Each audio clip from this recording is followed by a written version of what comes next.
Ito po ay tulong bibilin ko. Mamaya ipapakita ko sa inyo yung pangalan kung anong pangalan ng anak ko.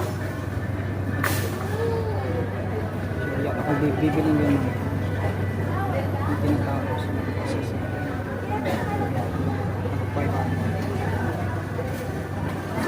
Bukin mo yan ah.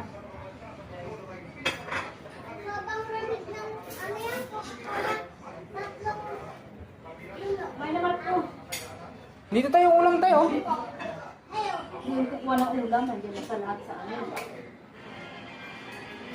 Wala pa akong panakalian. Happy birthday to